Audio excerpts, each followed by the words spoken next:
Hello, everyone. Hello, and welcome once again to Emerge and Empower with your host, Dr. Lynn J. We are in a month of celebration. This is Mother's Day month, though I look at it as the whole month of celebration. I am bilingual, so after we've had the traditional Mother's Day, which is the second Sunday in the month of May, then we also celebrate the fourth Sunday for Haitian Mother's Day, which is the fourth Sunday of the month. During the month of May, we'll have different mothers with different perspectives of how they've emerged from situations or experiences that they had in life, whether it was personal experiences to themselves or that of grief or loss of a loved one.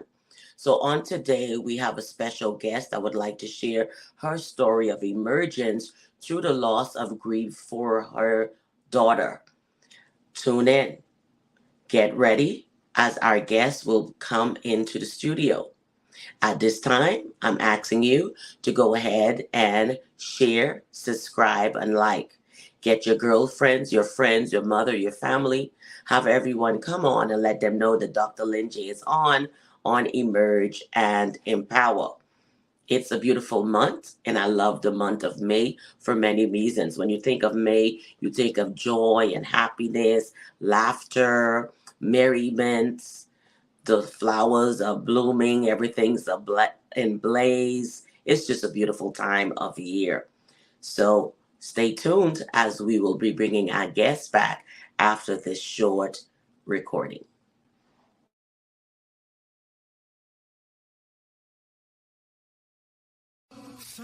Welcome to Emerge and Empower, the podcast where we delve into stories of resilience, triumph, and personal growth. I'm your host, Dr. Lynn J., and I'm thrilled to be your guide on this journey of empowerment. Each episode, we bring you inspiring conversations with individuals who have faced challenges head on, emerged stronger, and are now making a positive impact in their communities. Whether it's overcoming adversity, pursuing passions, or navigating the twists and turns of life, our guests share the valuable insights and lessons.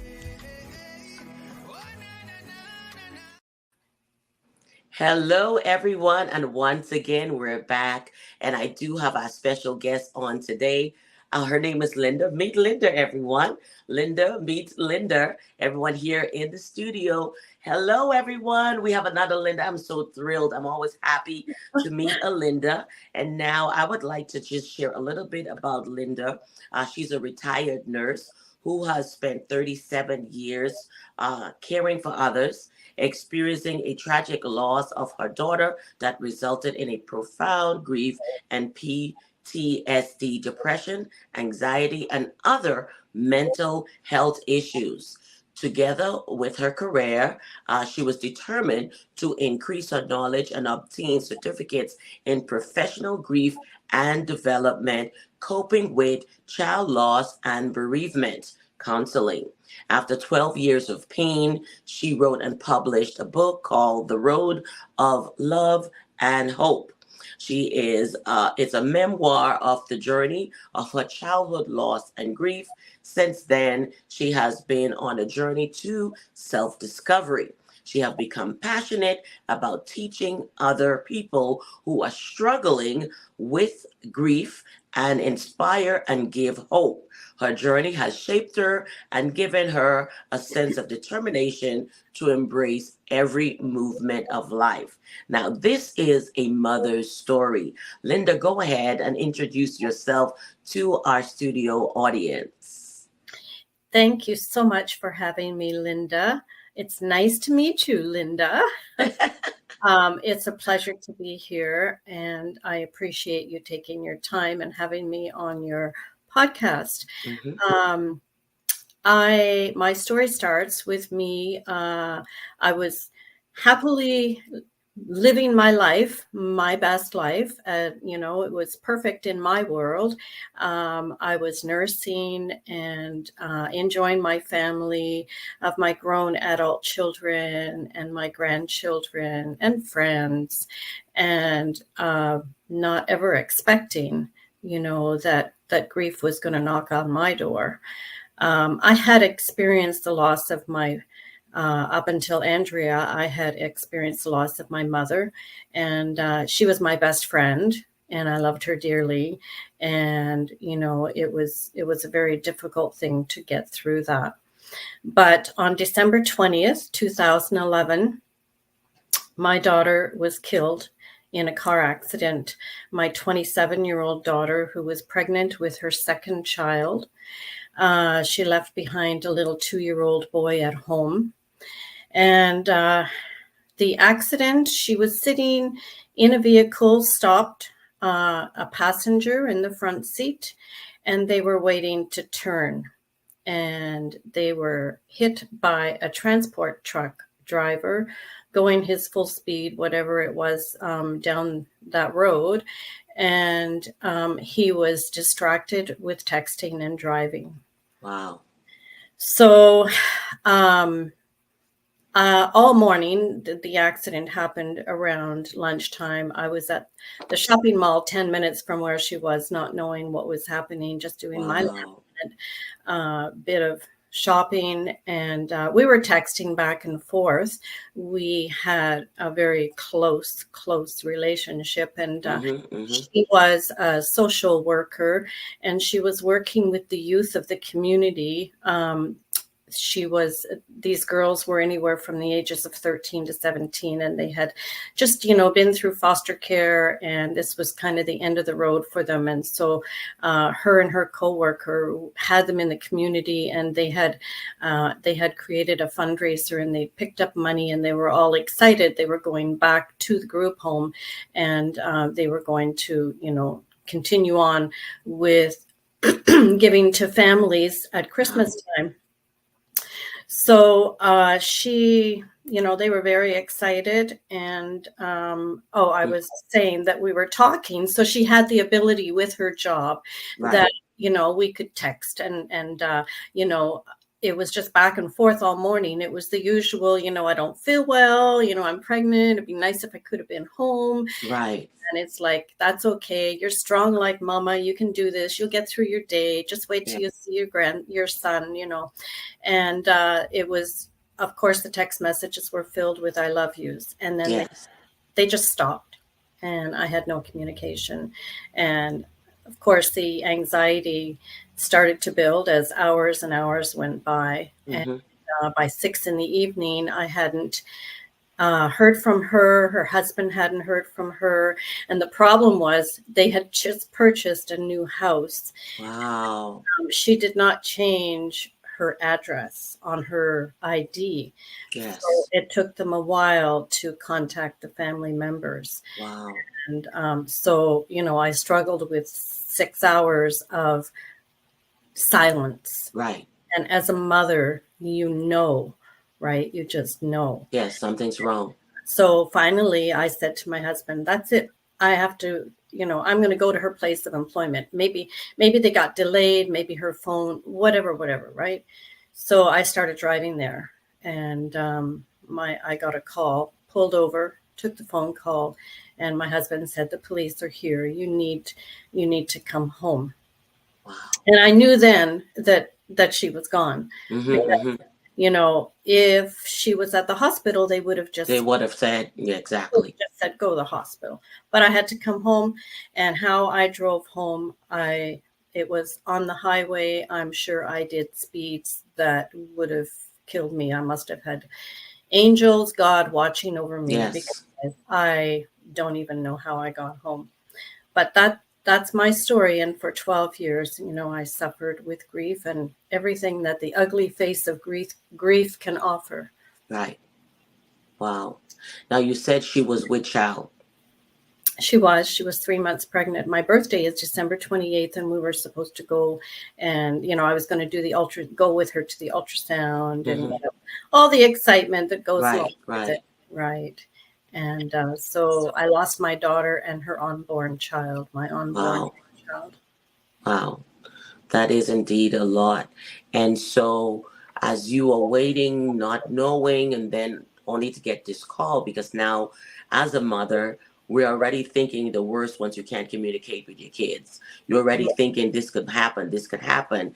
So by time as they called you and your husband said that the police was there for you at that time, okay, this is the worst because now you've already gone and processed every emotion, every feeling that you could think of. So now you think I'm running home and they're going to give me the worst news that I ever wanted to hear. While all this time you guys were excited about expecting the baby, Christmas is coming, the giving, everything was just on a joyous tone, only to be turned into that of shock, grief, and all of this. So you felt all of these emotions. Mm-hmm. It was a nightmare. It was a nightmare. Just wake me up because this is not real. It can't be happening. We all, I was one of those people that we all listen to the radio and we all listen to the news and Right. we hear of different bad things happening and accidents and, this Mm-hmm. person lost their mother. There were all of these bad things that happen and your Right. heart goes out to them and you feel for them, Right. and then you sit back and you can take a sigh and you can say, oh, thank God that wasn't me. All Yes. of a sudden now that is me. That is you. I'm thrown into that world. Mm-hmm. Yeah. Right. Now, was she your firstborn? She was my youngest. My husband Wow. and I got together 28 years ago, and we had a blended family. He had 3 children, and I had two Mm-hmm. biological, 2 daughters, and he had 3. So my oldest, um, and then she was the youngest. Yeah, Wow. Wow. she Wow. was my Wow. baby. That is indeed a lot. That is indeed a lot. And now we gotta come back to this journey. The journey now is how did you cope? The processes. I know in the beginning it was not easy.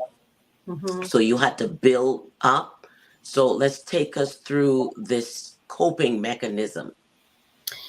Well, in that first year, the first few months, my husband took a month off, and I basically just walked around like a robot. I didn't know. I was drugged on medication. Right. I couldn't function on my own. My husband cooked for me. Basically, I stayed in bed, and he told me, Mm-hmm. now it's time to eat. Now it's time to shower. When did you brush your teeth last? When you're so consumed in pain and Yes. sorrow and grief that none of those physical activities of daily living matter. Right. So he got me through that. And then even when he went back to work, he would come home at lunch, make sure that I had lunch. And, we managed to, somehow or other, life moves you along. Right. Time has a way to travel you, push you through that passage of time. And, you just move from moment to moment, day to day, month to month.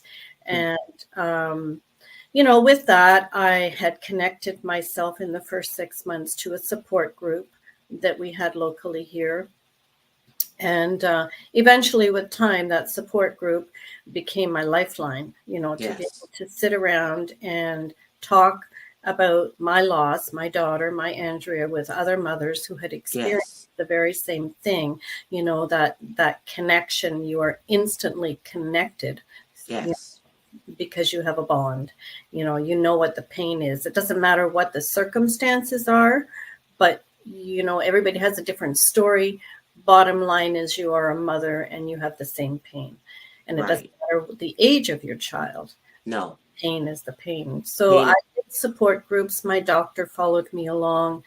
I had antidepressants. I went through counseling. The doctor had diagnosed me with post-traumatic stress, Stress disorder. PTSD, because I was stuck. All I could do was focus on seeing my daughter in the coffin, and I couldn't sleep, insomnia. Mm-hmm. Um, I didn't want to let go of that last vision of her. Right. Right. And but through counseling, again, the counselor that I had, was very understanding, very supportive. She became like a friend. She shed tears with me. Yes. And, I managed to move from that first year. And how does time do that? I can't explain it. I don't know. Right. We hear it all the time, and it is that time heals all wound. But during the process, thankful that your husband was there to nurture, to care, because you are at a point where your grief had taken over your whole life, your very existence. So Oh, having someone to care is, you can say, is what also helped you along, because you didn't go through it alone, even though you were the one that were dealing with the brunt of it, but you had other support. You had others to care, to make sure that you eat, to make sure that you understand you're doing the basic things of living, like movement and eating, mhm, feeding. At which time, of course, you are not thinking of those, but they were making sure, making sure that, okay, you're going through this. I know how frustrating and how hard it is, but we're here. And they allowed you understand, to go through that. The reason why I want to stay on this a little is because some people think that people should just grieve, like, okay, the funeral's over, it's done. There isn't a time on how long someone should grieve. I believe people should grieve as much as time as they need to heal, mhm, instead of going through real quick and then it kicks in later. mhm. You understand? Which is, it comes all at once. So if you grieve as a mother grieving over a child, we have others who grieve over their parents. The grief is all different, but it's also about the relationship. Because hearing you speak, it showed that you and your daughter had a relationship. You had communication. So someone who doesn't communicate with their children as often, or maybe, oh, I heard them once a month, versus you who was in constant communication with your daughter, it's like different. You understand? It's different because you already were expecting joy. There was so much that was ahead in the expectation that this was one of the last things that the family expected to happen. Absolutely, absolutely. There is no time frame. Society says that, what is it they give people that go back to work? 3 days to be off, Mm-hmm. something like Yes. that. For me, I didn't return to work. I was doing community nursing here in Canada. We call it Victoria Order of Nurses nursing, but in home nursing, going into people's homes and, Mm-hmm. looking after them. And I could not return to that because there was nothing of me. I was stripped of everything. I had nothing to give anyone. So even years later, I could not return to work. I couldn't even be a Walmart greeter because I had so Wow. much anger. I wouldn't be able to say hello and, how was your day to someone Right. because I didn't care. Yeah, there was no joy. There was no joy. Yeah. So, and those first 3 years, I had two um, court hearings because, of course, the truck driver had been Mm-hmm. charged.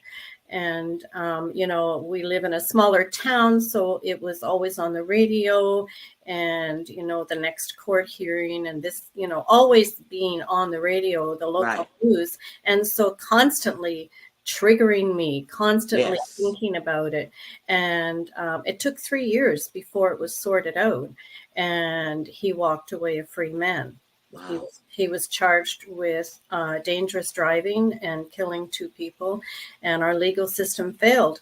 They were supposed to submit a couple of papers that they didn't, Wow. and because of that, the judge could not find him guilty. So he walked out, lit up his cigarette, and went on with his life that day. And I Wow. walked out that courtroom imprisoned for life with grief and without my Wow. daughter. Wow. So, for the first 3 years, that was, I had complicated grief, and that was one. And then I also had another court hearing at the same time, which Mm-hmm. took about the same length of time, 3 years. And that was for my grandson, the 2-year-old. The husband decided uh, that we didn't need to see him. Wow. And I said, if I can't see him, I will die. Right. I need I You need need to some. have my little piece of Andrea. Yes, And yes. there are no grandparent laws here in Ontario, and our lawyers told us, like this is a losing battle. You're gonna be spending your money, and you're not gonna win. And I said, doesn't Yeah, matter. We're gonna we'll win. fight. And we did. And, we got far more than we ever wanted. Not Hmm. what we should have. I mean, it should Right, always be an open door to grandparents. So it right, wasn't that, but we did win. And we, over the years, were able to love and have a bond with my grandson. But those first 3 years, there was that. Then my other daughter, biological daughter, grief just tore us apart, and we didn't talk for six wow, months. So I had complicated grief. I was shedding tears and I didn't know what I was crying for, really. right. So Hmm. after the 3 years, I realized now, after writing my book, that Hmm. I did not grieve.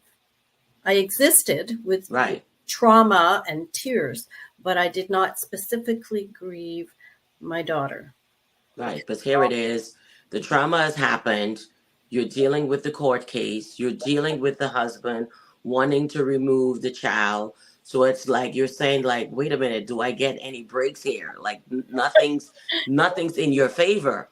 And so now you have to fight towards to get some justice there, fight to have access to your grandchild. So you're still going through all the pain. So you're reliving them going over and over and over. And it's just continuous. Mm-hmm. Now you mentioned your biological daughter, so I'm sure this took a toll on your relationship, family. You understand, and Oh, how was that in the home? As far as the grieving, because now you're bleeding, you're crying, it's constant, and she's probably saying, "I'm still here, mom."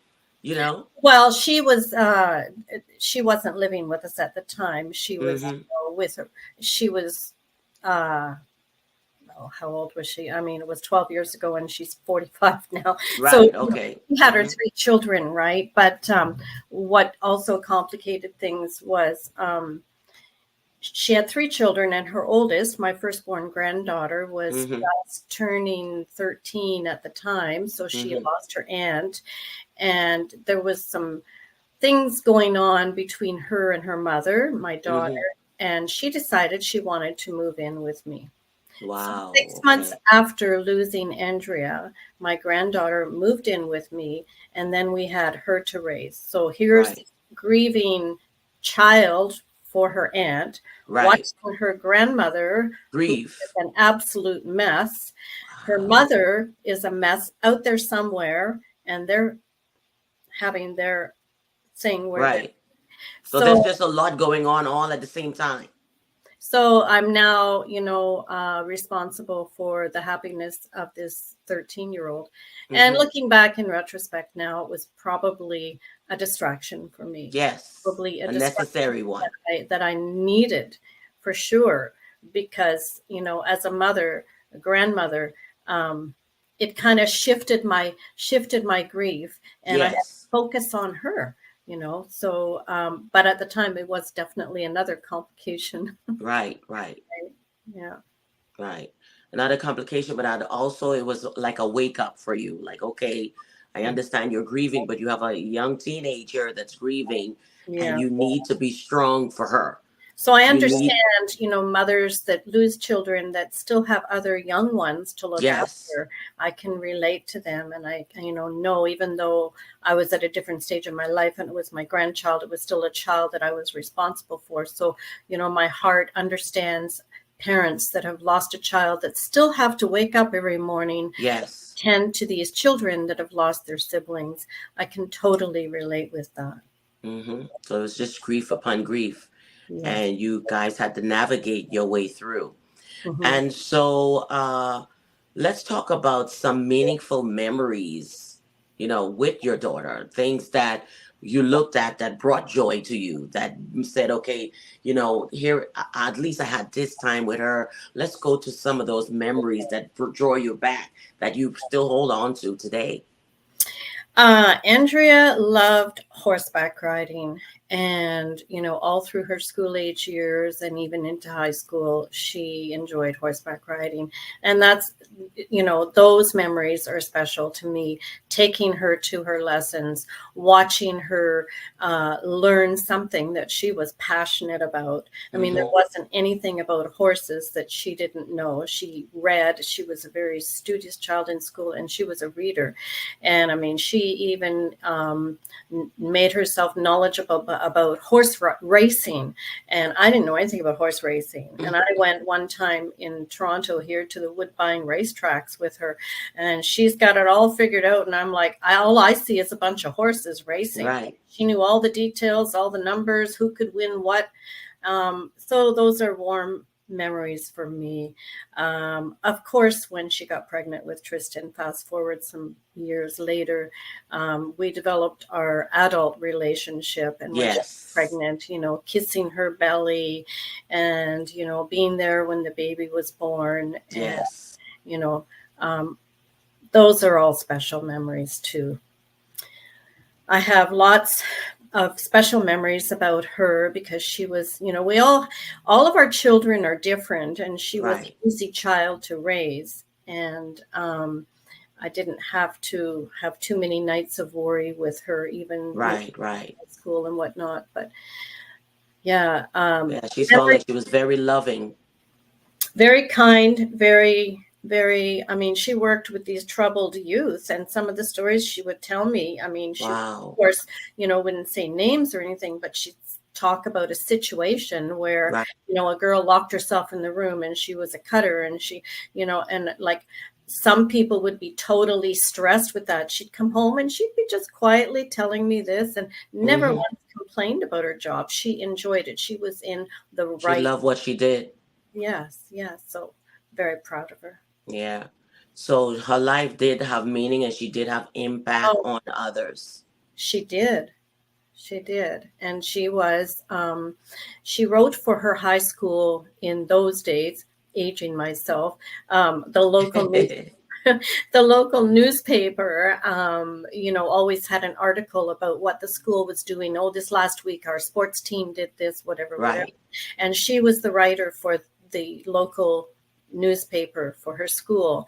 And her initial dream was to become a journalist. And she started out with that. And then, of course, young ones, no, this is not for me. It's not working. It's not quite what I wanted, right? But she did write a book in high Yes. school in grade 12. And it's called Spooky Meets a Friend. And I published that for her. So she's an Oh, author. that's beautiful. That's a tribute. Mm-hmm, mm-hmm. That's So, tribute. That's a tribute. Now let's talk about the support system because you did mention the fact that your husband took time away from work to be there for you, which is a great support system to show that you're not alone. And also finding the group. Let's talk about the support and the impact that it have had on your life at that during that time. well, like I said, first of all, my husband, he's my rock. I'm very blessed, and I wouldn't have been able to do this without him. Yes. And again, men grieve differently. So that's Yes. a whole other subject, right? I'm sure Yes. he grieved, but he grieved in silence. Mm-hmm. And so, yeah, he has and still is my greatest support system, even with writing my book. I didn't even know where to begin, and Mm-hmm. picks me up and points me in the right direction. Correct. Correct. And the support group, as I said, became my lifeline. I was with that support group right up until just before COVID, and then it kind of dispersed. Mm-hmm. My counselor, I had the same counselor for 9 years, Wow. and it was just again a lifeline. Mm-hmm. Um, and as far and the family doctor was really good. I could sit there for 45 minutes and cry to her, and I think that's important too. Yes. Yes. And at that time, it's not like now. Fast forward 12 years later, there's all these Zoom support groups, Right. and there were things online then, but just not as prominent as now. And Right. I think just immersing yourself with people that are suffering like you, these, Zoom support meetings, Right. I would recommend that to anyone. I belong to one now, and last week there were 23 participants there. That's 23 people grieving that need to talk, and it, you are not alone. That's yes.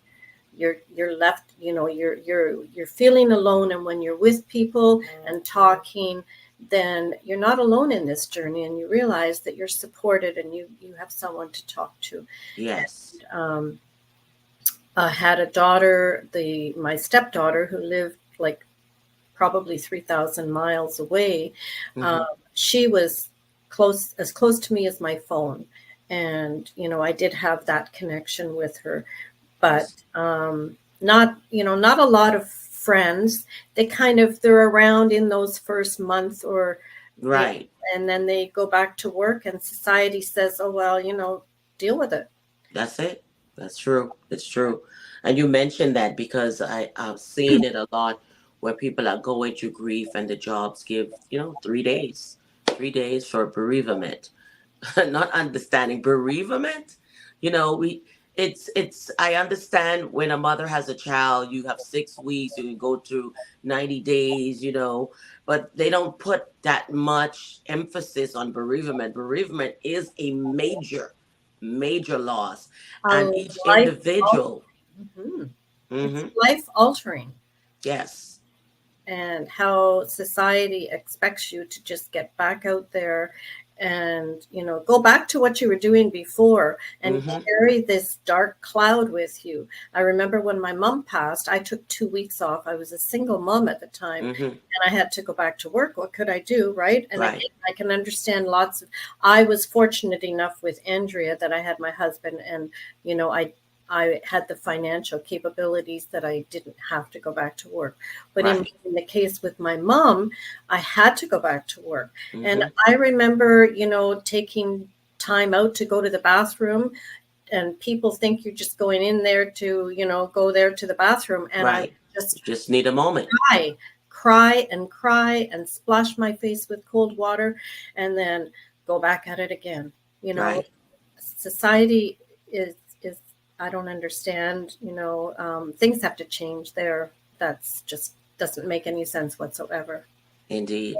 And I think, especially going through COVID, a lot of losses. People lost their whole entire families at some time. And so grief there's a lot of grief groups. And for those who are looking even on Facebook, because there's a lot of healing rooms. So they're out there.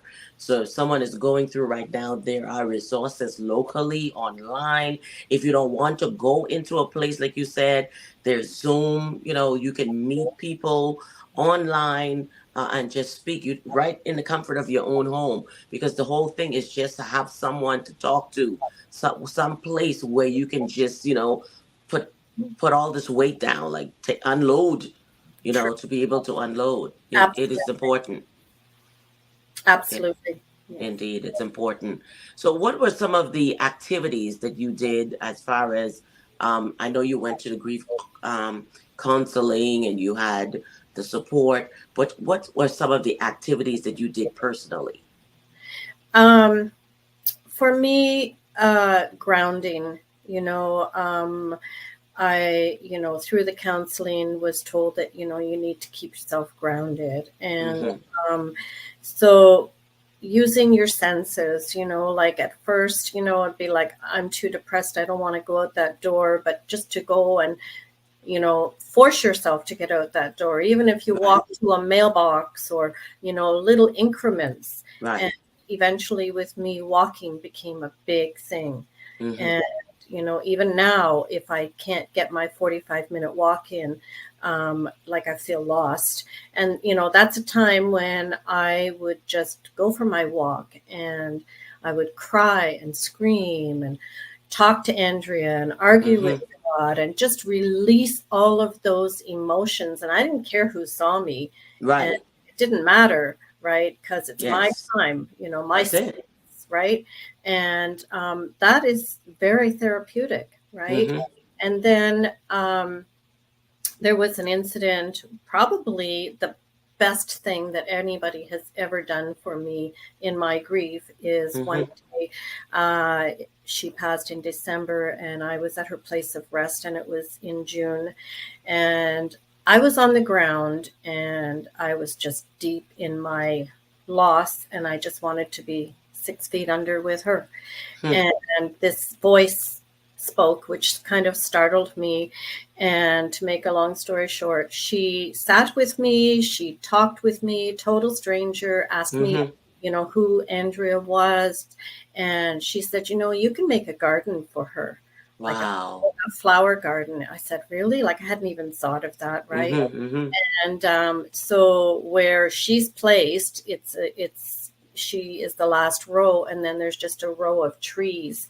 And she said, you can dig up those trees and you can make a garden for her there. And I said, well, they Right. do that? And she said, oh yeah, sure. Anyway, 12 years later, spring comes, and I can't wait to see what Wow. tulips are coming up. My husband, it became a labor of love.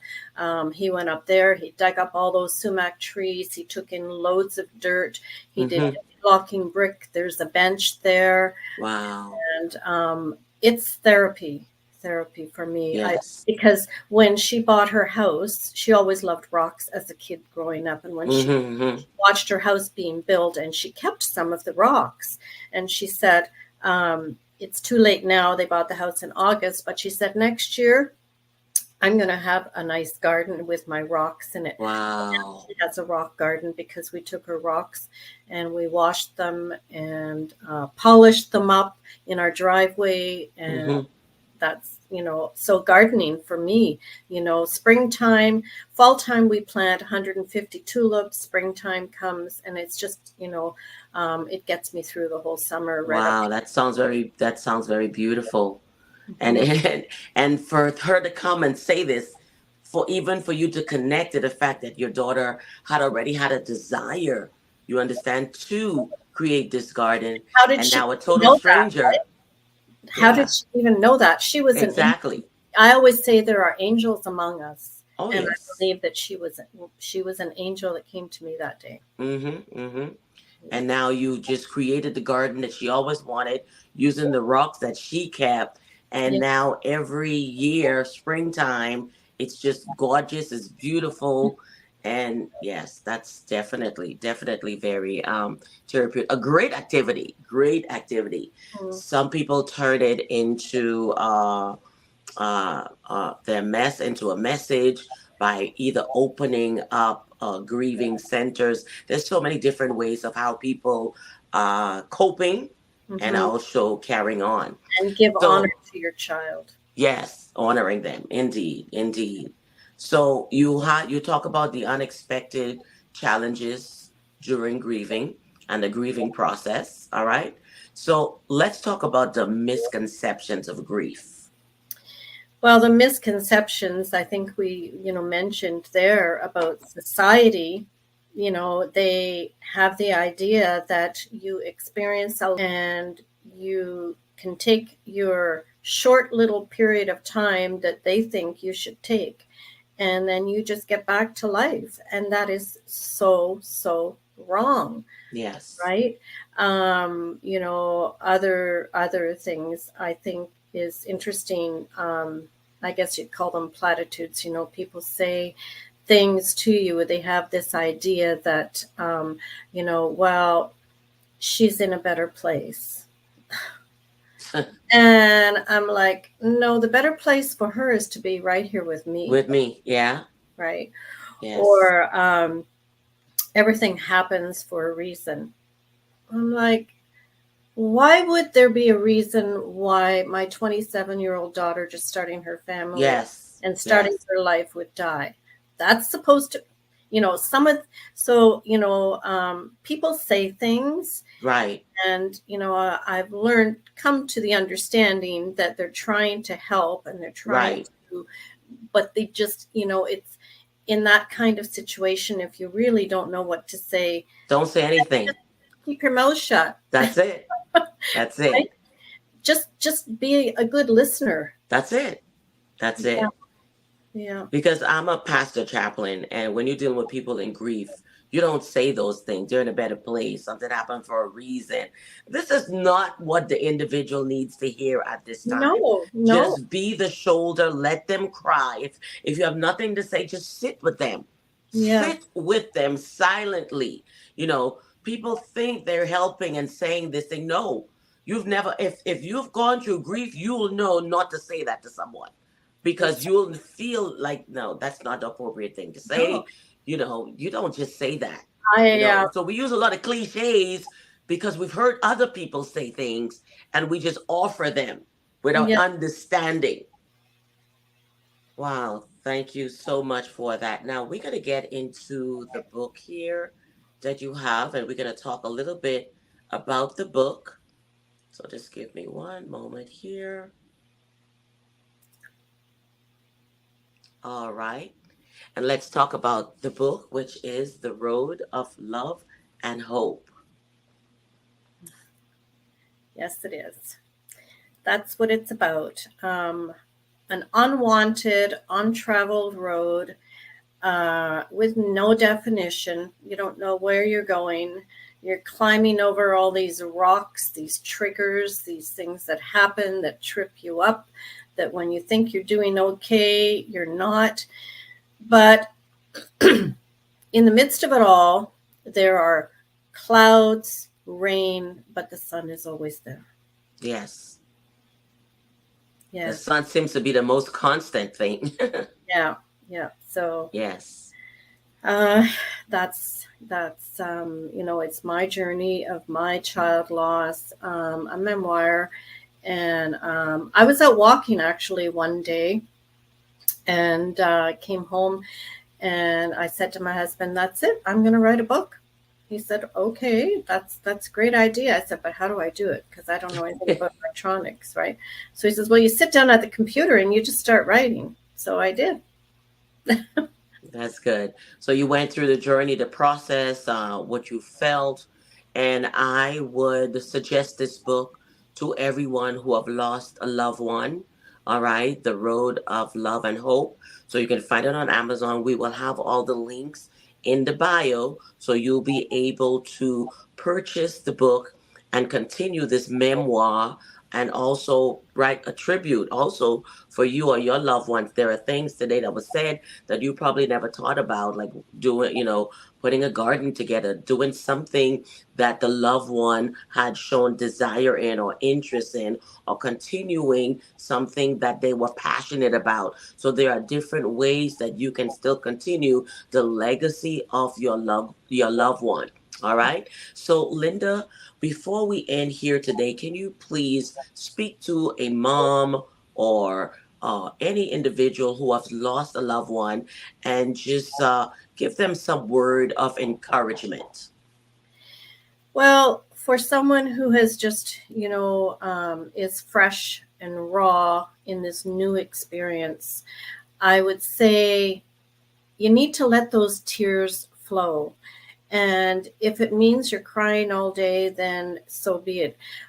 Because grief is hard work, and it has to be done. You have to feel those feels. You have to feel every single emotion that grief gives you, and not feel guilty for it, and not feel like you're going crazy, because you're not. It's normal.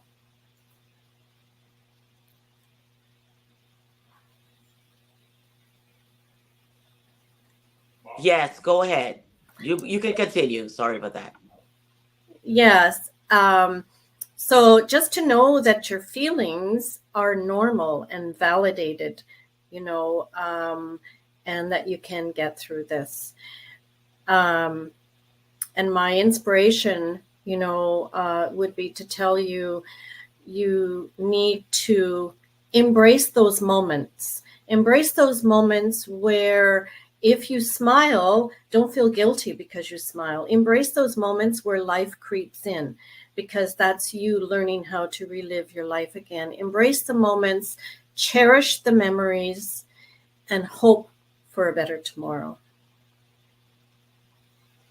Indeed, that is great advice. Great, great, great advice. And I do thank you for your time today, Linda. And as you can see, this is Bridging the Gap, a mother's journey to healing after loss. All right. So to each mother out there, we understand the hurt and the loss that you experience, and also the children who have lost a mom. So these are tribute to the memory of your loved one, and know that you are not in this alone, and pay tribute to the legacy of their memory on today. So I do want to thank you, Linda, for having taking your time out of your day to be able to come on Emerge and Empower and to share your story on here. And I love the fact that you've turned your pain into purpose, and you are no longer existing now, and you are living. And so I applaud you for your strength and your tenacity. And we hear it all the time where it says, you do not know your own strength until you have gone through. And that is when you saw, what God has put super on your natural to exist here today and to even live to talk about it. All right. Even when those moments came when you just didn't want to continue anymore, but the legacy had to continue. And that is living through you every day. Sitting here on this podcast today is another way of you paying tribute and continuing the legacy of a loved one. And so I do thank you for your time, for being with us today on Emerge and Empower. Oh, Thank you so much. thank you for having me and letting me share my story and giving, hope and inspiration to others out there who are suffering. Amen. Amen. Thank you so much. Thank you. All right, everyone. So I do want to thank you all on today for being here on the podcast, which is Emerge and Empower. So I do thank each and every one of you for your experience. Okay, I do thank each and every one of you for being here. I do thank each and every one of you for being here today. You've seen Linda's story of grief and loss. And I just want to tell you that there's so much pain out there, but you do not have to go through it alone. There are centers, there are groups, there's help. Do not go through it alone. It comes with anger, it comes with pain. Let's turn that pain into purpose, all right, and continue the legacy of the loved one in your life. And I just want to thank you for being here on Emerge and Empower with your host, Dr. Lynn J. All right. Blessings to you and your family. Until next time. Blessings to you and your family. Until next time.